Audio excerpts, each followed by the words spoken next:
Ahora sí, los que no sufren de fatiga crónica porque tienen 4 meses de vacaciones al año son los congresistas. Sin embargo, vienen los cambios, o podrían llegar o no, Paola. Sí, mire Juan Pablo, antes de empezar con este tema del tablero, yo también le voy a dar un dato, y es que el primer evento al que va a asistir el presidente Gustavo Petro después de la posesión va a ser muy importante, el Congreso de la ANDI, el 10 de agosto, 3 días después de posesionarse, se va a encontrar en Cartagena con todos los empresarios de Colombia, los más importantes empresarios del país, agremiados en la Asociación Nacional de Empresarios ANDI, que se van a reunir estos días en Cartagena también. Bueno, muy no, importante. o sea, es que esto... Y después, 5 días después, en Asobancaria, con los banqueros, mejor dicho, lo cogieron ahí, apenitas. Además que Asobancaria es el sector financiero en términos generales, ¿no? Sí. Y los bancos, sí. Bueno, ahora sí, Paola, ahora sí, entremos en materia. ¿Se acabará la guachafita en el Congreso? Mire, Juan Pablo, son 6 artículos que trae este proyecto de ley. Fue radicado hoy por el senador Iván Cepeda, también el senador Gustavo Bolívar del Pacto Histórico y la representante a la Cámara, Catherine Jubinao, de la Alianza Verde, quien está con nosotros conectada hasta ahora para después respondernos todas las inquietudes sobre este proyecto. Antes, rápidamente le cuento entonces aquí en el tablero cuáles son esas modificaciones que se proponen en esta iniciativa o acto legislativo. En el primer punto tenemos entonces, vamos a ver la gráfica, el límite de elección de congresistas. ¿Esto qué quiere decir? Que un congresista no se va a poder elegir más de 3 periodos, es decir, 12 años. Usted sabe que un periodo va 4 años, y esto es para también como ir renovando constantemente el Congreso de la República. Hemos visto casos en donde hay congresistas que han durado 20, décadas, 30 años, como fue el caso del senador Gerlain, que duró muchísimo tiempo. Entonces, como para no atornillarlos, la idea es que solamente puedan estar por un máximo de 3 periodos los congresistas de la República. El siguiente punto tiene que ver con la fecha de las sesiones, y aquí entonces es cuando se modifica el tema del periodo de vacaciones, que es algo muy polémico y por lo que siempre se critica al Congreso, y es que dicen tienen 4 meses de vacaciones, ¿por qué si todos los colombianos apenas tenemos un derecho de 15 días hábiles por año y ellos 4 meses? Bueno, acá lo que están entonces cambiando es el periodo. Entonces, una legislatura va a empezar del 20 de julio al 20 de diciembre y la siguiente el 1 de febrero, acuérdese usted que antes empezaba el 16 de marzo, y va a ir hasta el 20 de junio. Esto significa que pasamos de 4 a 2 meses de vacaciones para todos los congresistas. Que igual, mi querida Andrea. Sigue siendo mucho, claro. Sigue siendo 4 veces lo que tienen los colombianos de a pie, ¿no? Sí, pues claro, 2 meses frente a 15 días que tenemos hábiles, todos. Sí, además, pero de todas formas es importante pasar de 4 meses, Andrea, a 2. Y además un detalle que yo sé que también lo tiene en presente Catherine Jubinao, representante electa a la Cámara, y es que se garantice que se va a trabajar durante la semana, porque es que se volvió popular que en el Congreso solamente martes y miércoles, plenarias y eso no todos los miércoles. El resto asustan, asustan en muchos pasillos y oficinas del Congreso. Pues es que uno lo que va, si usted iba normalmente el lunes al Congreso, entonces encontrará a las señoras de servicios generales brillando los pasamanos. Eso es lo que uno veía, ¿no? Brillando los pasamanos, al otro día limpiando brillando el suelo, el piso del Capitolio. Y como un eco por allá, por ahí algunos juiciosos. Pero hay que decir que cuando los martes y los miércoles, o los miércoles y los jueves se convocan plenarias, pero el resto de la semana se convocan las comisiones constitucionales permanentes, que pues también trabajan, y es importante. Pero acá, bueno, usted se acuerda que también el periodo que va en el segundo semestre del año, periodo no hablemos, la legislatura que va en el segundo semestre del año iba hasta el 16 de diciembre también, ahora sube hasta el 20 de diciembre, por eso entonces decimos que pasa a 2 meses el tema, o pasaría si lo aprueban, las vacaciones. En el siguiente punto, por favor, veamos la otra diapositiva rápidamente, porque ya tenemos con nosotros a Catherine Jubinao. Este es un punto muy importante y un cambio bien destacable dentro de este proyecto de ley, Juan Pablo, porque se modifica el tema de las causales para que un congresista pierda su investidura. Más allá del tema de los salarios y de las vacaciones, que también es muy importante, esto es un tema que no estaba incluido en el artículo 183 de la Constitución Política, que se incluye en este proyecto de ley y que va a cambiar las cosas, porque habla de entrega de prebendas o dádivas a cambio de su votación o no en un proyecto de ley. Bueno, acá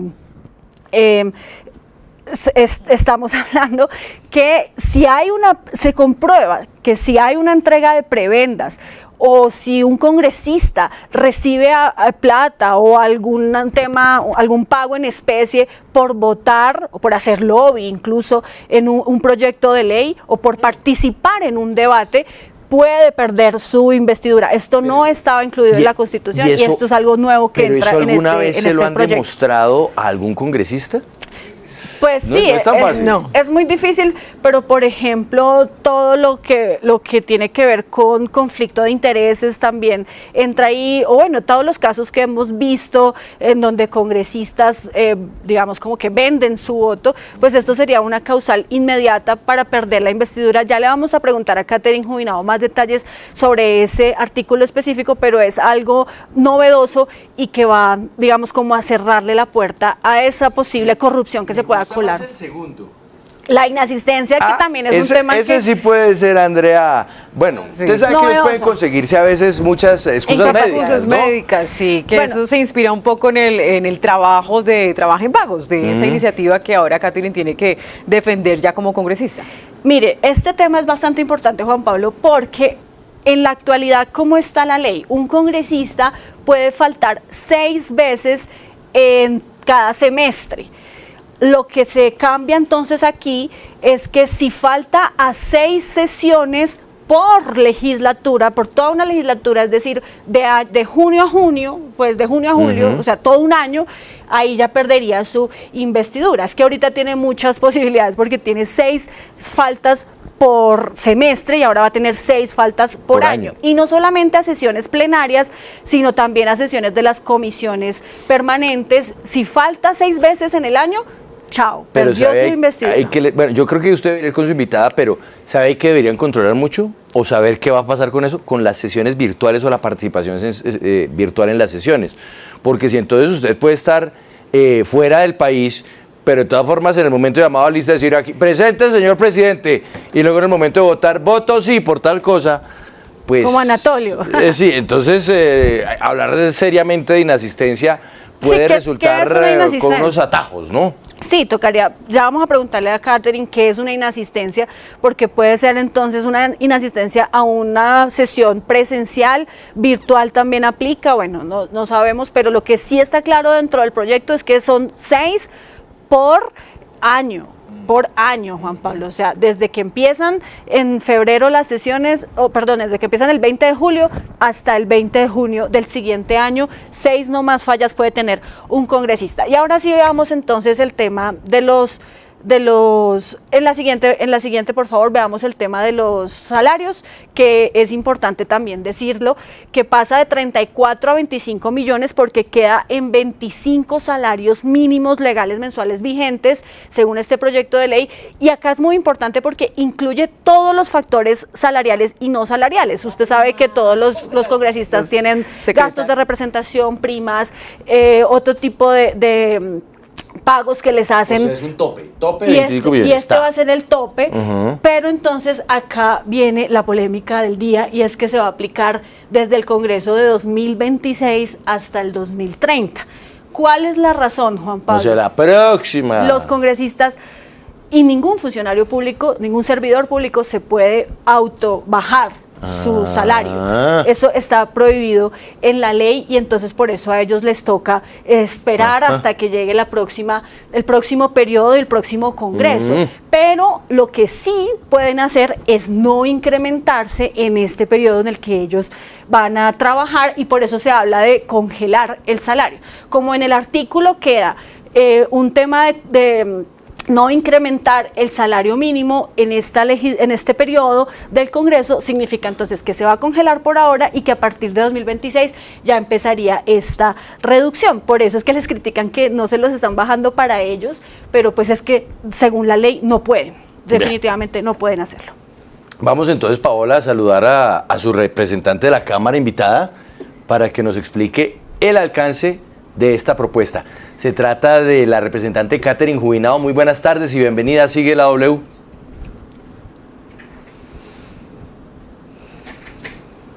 ¿Representante? Creo que debe activar no sé si de pronto es un programa de sonido. No, creo que actívenos el sonido porque no la escuchamos. Eso, ahora sí. Uy. Hola. Hola, representante, ¿cómo está? Bienvenida, buenas tardes.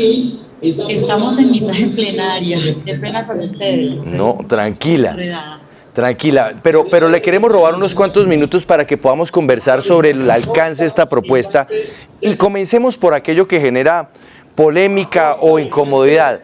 ¿Por qué razón no se pueden cambiar ustedes hoy el salario a través de un proyecto de ley de esta iniciativa? ¿Por qué toca esperar hasta el próximo Congreso, dentro de 4 años?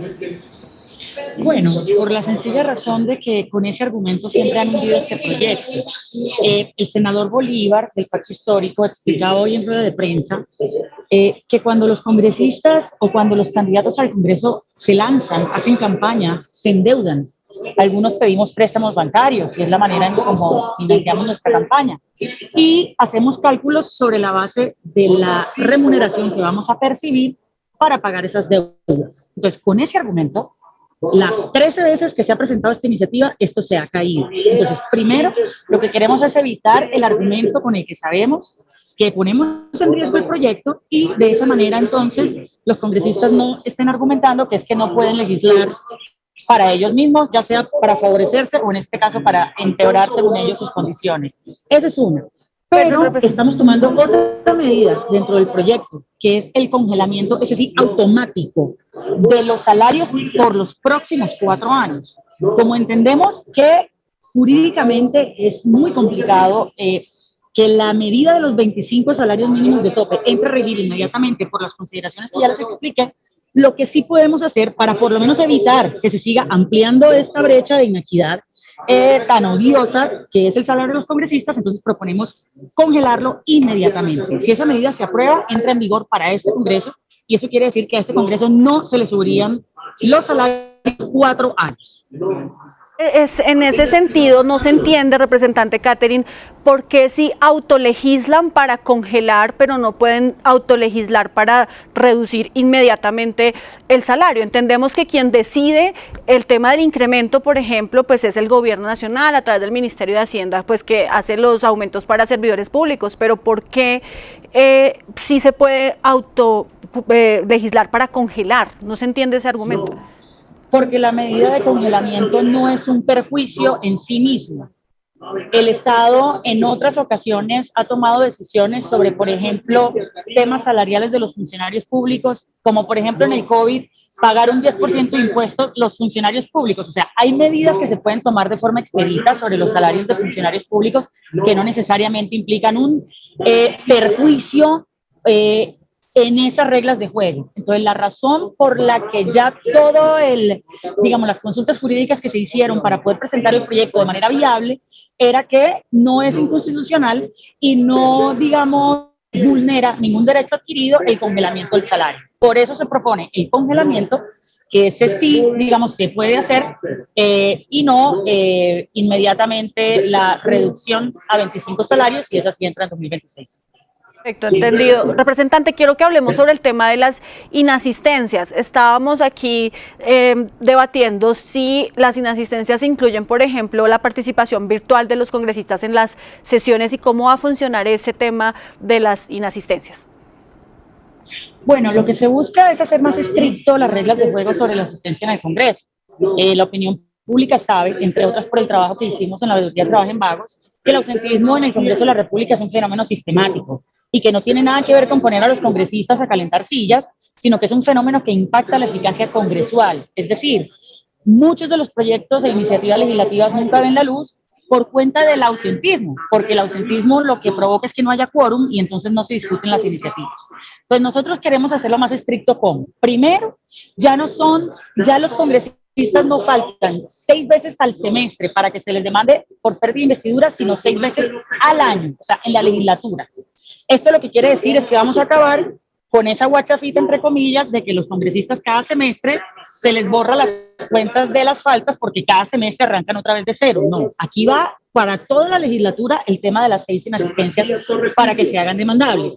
Y lo segundo es que ya las asistencias no serán solamente obligatorias a plenaria, también a las comisiones constitucionales permanentes, que para que los ciudadanos nos entiendan, las iniciativas legislativas se juegan en 2 fases. Primero en las comisiones constitucionales, que es donde se dan los debates especializados, en donde los congresistas conforman las comisiones más especializadas, se supone que ahí se dan los debates más técnicos sobre las iniciativas y luego pasan a plenaria. Entonces imagínense ustedes el absurdo de que las inasistencias en comisiones no se tuvieran en cuenta para la pérdida de investidura. Entonces ahora, las inasistencias a comisiones también cuentan con las mismas reglas. Cualquier congresista que alcance 6 faltas o más a comisiones durante una legislatura se hace demandable para pérdida de investidura y muerte política. Entonces, con eso esperamos hacer mucho más estricta esta causal y, por supuesto, pues este es un tema que también, digamos, hay que tener siempre la veeduría y los ojos de la ciudadanía. Representante, en este sentido, digamos, en este punto, ¿quién verifica que una excusa sea válida? Porque en esa veeduría precisamente de Trabajen Vagos, recordemos que hubo hasta casos en donde llegó a sospecharse de que un senador de la República presentaba unas excusas espurias, por no decir falsas, excusas médicas para justificar su ausencia. ¿Cómo se va a hacer para que entonces no llenen a la oficina correspondiente de excusas médicas chimbas o de justificaciones falsas o inexistentes para decir no pude ir? Sí, ese es otro de los temas muy delicados que hay que ajustar en términos de la norma. Esta no se hace en este proyecto que es de reforma a la Constitución, sino que esa viene en la reforma a la Ley Quinta, que es una iniciativa que viene unas semanitas más adelante y es una reforma también supremamente ambiciosa a todo el reglamento del Congreso, que es la ley orgánica referida. Entonces, ¿qué vamos a hacer ahí cuando propongamos o cuando radiquemos la propuesta de reforma a la Ley Quinta? Hacer mucho más estricto el trámite interno en el Congreso para reglamentar o para validar, las excusas médicas, porque como está actualmente en la norma, tiene vacíos jurídicos. ¿Y eso a qué nos lleva? A que, por ejemplo, en los casos de ausentismo que nosotros demandamos ante el Consejo de Estado, los congresistas lleguen 4 años después con una excusa nueva que nunca se tramitó, que no obra en los archivos del Congreso y el Consejo de Estado se las acepta bajo el principio de libertad probatoria. Entonces, nosotros vamos a acabar también, digamos, con esa guachafita de las excusas médicas, pero eso será a través de una reforma a la Ley Quinta que viene unas semanitas más adelante. Representante Catherine Jubinao, le decía que hay unos tuiteros, le menciono uno, a Don Izquierdo, quien puso: yo voté por quienes se comprometieron a bajarle el salario, reducir las vacaciones a los congresistas, ellos prometieron que lo harían, ahora mi deber es exigirles que lo cumplan, no esperen que me quede callado, ese es el error de los colombianos, la complacencia y la sumisión no. Usted aquí nos ha explicado los motivos, incluso legales, que impiden que esto sea inmediatamente, pero ¿qué va a cambiar en esta ocasión? Y si usted se está dando cuenta que no es tan fácil hacer que se cumplan esos proyectos de ley porque viene todo un trámite, no es la primera vez que se propone el tema de las vacaciones, de reducir los salarios, ¿y cuál es esa diferencia que usted ha notado ya entre la veeduría y ahora como congresista electa, y qué le responde a estas personas que todavía están tan impacientes y que quieren que sea ya? No, digamos, es absolutamente normal la impaciencia de la gente. Yo sí que lo entiendo, porque yo vengo justamente a hacerle veeduría al Congreso, pero también hay que tratar de invitar a los tuiteros, a los seguidores en redes, a que también intenten comprender e informarse sobre el trámite legislativo y sobre todo sobre todas las consideraciones jurídicas que hay que tener en cuenta en un proyecto de ley, en este caso, por ejemplo, el tema de los derechos adquiridos. Es una cosa que simplemente nos haría inconstitucional. Así se aprobara por mayoría, digamos, contundente, luego va a la Corte Constitucional y no las tumba. Entonces, aquí se trata de que esta iniciativa, esta vez, sí pase con los argumentos jurídicos sólidos que haya que tener. Entonces, eso es lo que nosotros estamos cuidando aquí. Yo no creo que absolutamente ningún congresista, ni de los verdes, ni del pacto, haya prometido que en el primer semestre de sesiones íbamos a bajar los salarios, porque eso es absolutamente ridículo, eso es absurdo, eso no es viable y eso es imposible. Y eso es decir mentiras. Aquí la promesa a los electores es va a reducir el salario de los congresistas. Y eso es lo que estamos proponiendo y eso es lo que vamos a hacer. Porque tenemos un gobierno que apoya esta medida y tenemos mayorías que aprueban esta medida. Representante, hay un punto bien importante que destacábamos cuando estábamos explicando los artículos de este proyecto y tiene que ver con eso que le incluyeron a la pérdida de investidura de no recibir prebendas, de no permitir que se reciban prebendas. Y quiero para eso que veamos rápidamente lo que define el proyecto como prebenda en esta imagen, Juan Pablo. Mire, para efectos de la presente causal se entiende por prebenda cualquier dádiva para sí o para un tercero en dinero, en especie u otra utilidad o en promesa de obtener cargos, contratos estatales o recursos públicos debidamente comprobada que recibe el congresista como contraprestación a la conducta descrita en el inciso anterior. Es muy importante esta definición porque entonces aquí estamos hablando, representante, que no se puede hacer lobby, que se acaban los famosos cupos indicativos, que los congresistas no van a poder ofrecer o recibir contratos a cambio de votar iniciativas. Exactamente.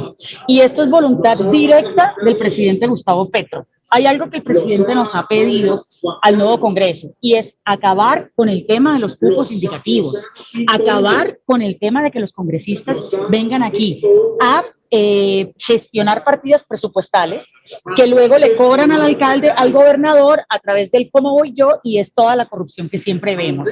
La labor de los congresistas no es gestionar partidas presupuestales, la labor de los congresistas es legislar, hacer las leyes, eso dice la Constitución, hacer las reformas a la Constitución, votar las mociones de censura en los casos que haya que emplazar a los altos funcionarios del Estado y hacerle control político al Ejecutivo. Entonces, ese tema de que aquí los congresistas se la pasan metidos en el Ministerio de Hacienda pidiéndole plata al ministro, eso está mal, eso está naturalizado en Colombia, pero eso está mal y esa no es la función de un legislador. Entonces, con esa voluntad política del presidente y con el nuevo Congreso, lo que queremos es empezar a penalizar la mermelada, como quien dice, a volverla causal de pérdida de investidura. ¿Por qué? Porque la misma Constitución dice que el trámite legislativo se debe hacer consultando los principios de justicia y bien común.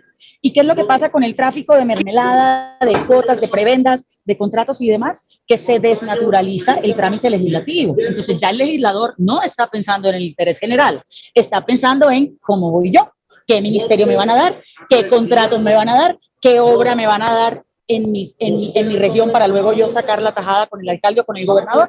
Entonces, eso es lo que estamos buscando acabar, porque esa es la génesis, o esa es una de las génesis de la corrupción que emana del Congreso hacia todo el Estado, central y territorial. Representante, yo ahorita de pronto cometí una injusticia al decir que nosotros los colombianos apenas tenemos un cuarto de las vacaciones que ahora tendrían los congresistas si se aprueba este proyecto, porque quedarían los congresistas con 2 meses. En realidad quedaríamos con 1/3. ¿Por qué? Porque nosotros tenemos 15 días hábiles y 15 días hábiles pues son 3 semanas corridas, digámoslo así. Sin embargo, pues siguen teniendo ustedes 2/3 más de vacaciones que el resto de los colombianos. ¿Por qué razón es tan imposible que nosotros, los trabajadores del común, tengamos las mismas vacaciones que ustedes, o más bien, que ustedes tengan las mismas vacaciones que nosotros? Es que eso sigue siendo un privilegio maravilloso, y ganarse 25 millones de pesos y tener 2 meses de vacaciones, pues siguen siendo unas personas extraordinarias en contraste con el resto de nosotros los ciudadanos. Eso es cierto, pero lo primero que también hay que desnaturalizar es el receso legislativo como vacaciones. El receso legislativo en la Constitución no está pensado para que sean vacaciones para los congresistas, está pensado como un tiempo que se les da a los legisladores para construir la agenda legislativa que viene en cada legislatura. Para esto necesitan estar en sus regiones, para esto necesitan reunirse con diversos grupos de interés, necesitan un trabajo jurídico muy intenso preparando las iniciativas, y yo sí ya lo puedo decir, porque desde que gané el 13 de marzo hasta hoy no hemos hecho sino trabajar con nuestro equipo jurídico en todas las iniciativas que vamos a presentar. Entonces, es cierto que eso toma un tiempo, pero el tema de los 4 meses, bueno, y hay que decir que los congresos en el mundo suelen otorgar unos espacios a los legisladores para esto que les estoy diciendo. Lo que pasa es que en el caso de Colombia es excesivo y tiene, digamos, un fundamento en que cuando la Asamblea Constituyente del 91, que fue la que extendió, digamos, esto a 4 meses, era un tema de las condiciones de movilidad a las regiones en ese momento. No habían vuelos a todos lados como lo hay hoy. No era tan fácil, digamos, ir al Amazonas y volver. Bueno, de hecho, ni siquiera todavía es fácil ir al Amazonas y volver, pero digamos que las condiciones de movilidad, sobre todo aéreas, en el país son radicalmente distintas hoy que hace 30 años. Entonces, lo primero que hay que decir es que la medida de los 4 meses no tiene justificación técnica. En el concepto de eso, eso es un disparate. Entonces, nosotros lo que estamos haciendo es otorgar un mes, digamos, de receso a final de año, que va del 20 de diciembre con incluido sesiones extraordinarias que se podrían extender una semana más. Entonces ahí podríamos estar hablando de que el Congreso en sesiones extraordinarias de diciembre podríamos estar sesionando casi que en Navidad, tal cual. Pero digamos que ya el siguiente periodo de sesiones no arrancaría el 16 de marzo, como lo es hoy, sino el 1 de febrero. Entonces va del 1 de febrero al 20 de junio y luego se da el segundo mes de receso legislativo del 20 de junio al 20 de julio. Es un plazo sensato en la medida en la que pues tampoco cabe la comparación, digamos, de la labor legislativa con la de un trabajador en cualquier profesión. Por supuesto que no es lo mismo, por supuesto que la dinámica no es igual y por supuesto que la responsabilidad que tiene un legislador de pensar las leyes del país. Pero representante, perdóneme. Ahí sí yo tengo que ponerme del lado de los colombianos en general. O sea, ¿es que acaso lo que ustedes están haciendo es algo superhumano? Ustedes están descubriendo, no sé, la verdadera realidad de para qué sirve la materia oscura en la galaxia, para que ustedes sí tengan más vacaciones que el resto de nosotros. Ustedes están haciendo leyes, ¿basados en qué? En una constitución y en un ordenamiento jurídico. ¿Cómo me va a decir entonces que ahora ustedes trabajan más, de una forma más extraordinaria que el resto de los colombianos? Por favor. Juan Pablo, por favor no poner palabras en mi boca que yo no he dicho. Yo no he dicho que sea una labor extraordinaria. Pareciera. He dicho que es distinta. Pareciera. He dicho que es distinta. Perdóname Juan Pablo, por favor. He dicho que es distinta. Y te repito que arranqué respondiendo esa pregunta diciendo que lo que primero hay que desnaturalizar es el receso legislativo como vacaciones. No son vacaciones. En el receso legislativo, un congresista juicioso que está cumpliendo con su deber no está en vacaciones. En el receso legislativo, el congresista con su equipo jurídico está trabajando, está armando los proyectos que va a presentar en la siguiente legislatura o en el siguiente periodo de sesiones.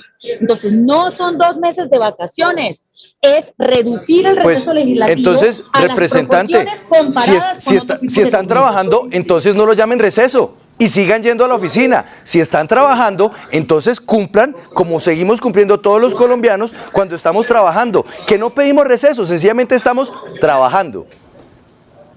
Tampoco, Juan Pablo, es que receso legislativo se llama así porque técnicamente es un receso de sesiones.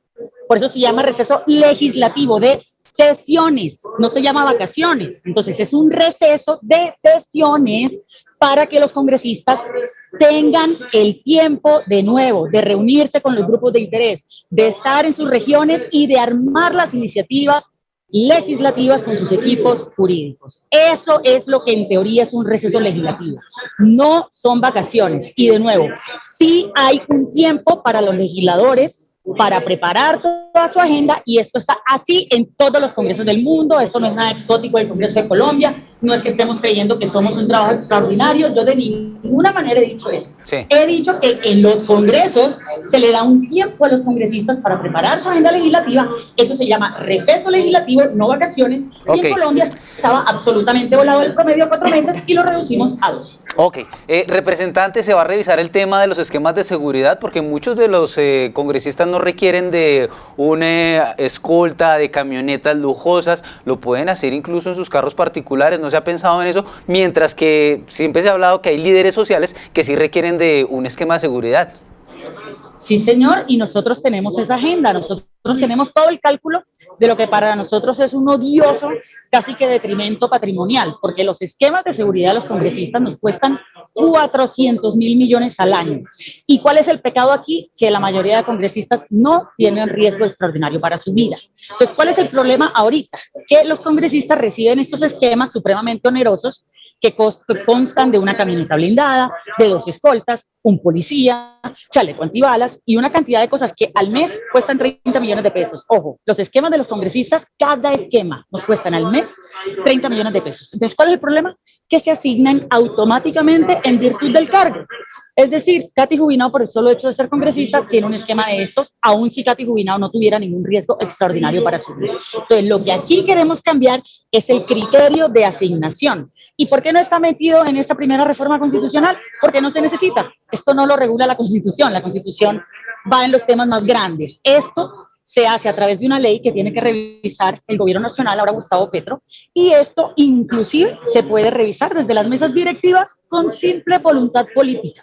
Entonces, nuestro presidente de la Cámara, el representante David Racero, ya anunció que de las primeras cosas que va a hacer es revisar el contrato de los esquemas de seguridad. Y yo pienso que en este Congreso eso es una de las cosas que también van a cambiar. No se trata tampoco de dejar a los congresistas que realmente hacen unas denuncias muy fuertes, que realmente tienen amenazas para su vida. Imaginémonos un Iván Cepeda. Uno no se imagina legislando para decirle a Iván Cepeda, señor Iván Cepeda, usted ya no puede tener un esquema de seguridad como lo tiene. Pues no, hay congresistas que efectivamente, por la labor que hacen y por la trayectoria que tienen, pues necesitan de estas medidas de seguridad.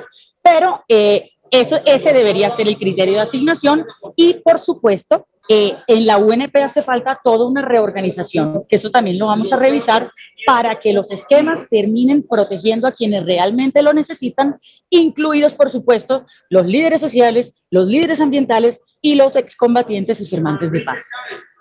Representante, esperamos y soñamos que de verdad los cambios lleguen y ojalá todo esto que usted nos está anunciando pues se convierta en una realidad. Insistiré en que los congresistas deberían ser como todos nosotros, como los ciudadanos, e insistiré en que por ende todos los ciudadanos o todos los empleados tenemos una cifra de vacaciones o de descanso que debería ser igual para todos, porque es que finalmente en eso también consiste la construcción de una sociedad igualitaria y una sociedad en donde quienes hacen las leyes entienden a quienes no tenemos que vivir con esos privilegios, pero que sí tenemos que seguir esas leyes. Por eso yo insisto en el tema de las vacaciones. Puede que a algunos no les parezca, y estoy leyendo aquí en el chat muchas personas que la defienden a usted, y de repente sí, de repente a ellos también les parezca bien que ustedes cuenten con 2 meses de receso. Para mí, así usted esté trabajando en la oficina o en la casa, no tendrá que cumplir un horario, no tendrá que ir a sesiones, no tendrá que hacer muchas cosas que el resto de los trabajadores sí tenemos que hacer. Y por eso las cosas hay que llamarlas por su nombre. O es un receso con trabajo, lo cual significa que no es receso, sino sigue trabajando, o son vacaciones. Pero adornar las cosas, no sé, representante. Ahí es donde nosotros quisiéramos, y creo que usted, cuando era activista, lo hacía, que los colombianos todos pudiéramos estar bajo el mismo rasero. Y ahí es donde uno siente que eventualmente, incluso a pesar de los cambios, pareciera que hay una cierta reacción a no generar todo el cambio que se necesitaría al interior del Congreso. Puedo estar equivocado y de repente sí necesitan ustedes 2 meses de receso para no ir a las sesiones. En cambio nosotros, los trabajadores, seguiremos viniendo al trabajo todos los días, como cualquier persona en Colombia, menos ustedes. Espero me entienda, representante, y le insisto, ojalá tenga mucha suerte en sus cambios. Ojalá podamos seguir conversando sobre la importancia de cambiar este Congreso que nos ha dejado de representar en muchas ocasiones. Pero los cambios hay que hacerlos completamente y no como sí, como que no, de manera retrechera, porque ahí es donde vienen las decepciones que Andrea registraba de algunos activistas también que dicen que estos cambios no son lo que se esperaban. Espero me comprenda, representante. Yo lo comprendo plenamente, aquí estamos para rendir cuentas. Yo le añado una cosa, los congresistas no somos iguales que el resto de los ciudadanos. Somos servidores y tenemos más responsabilidades que cualquier ciudadano de a pie. De manera que no somos iguales en el sentido en que los legisladores tienen aún más responsabilidades y deben estar al servicio de la ciudadanía 24/7. Pero de nuevo, y para cerrar el tema de las vacaciones, no son vacaciones. Los legisladores, en sentido estricto, no tenemos vacaciones, como lo manda, digamos, la ley. Tenemos un receso legislativo con las consideraciones que ya les expliqué. Esto es así en todos los congresos del mundo. De nuevo, no es nada exótico del Congreso de Colombia. Aquí lo que estamos tratando de hacer es poner al Congreso de Colombia en los estándares internacionales, tanto en el receso que se les da para construir su agenda legislativa, como en los salarios. En la cifra de 25 salarios mínimos de tope tampoco lo sacamos de la manga.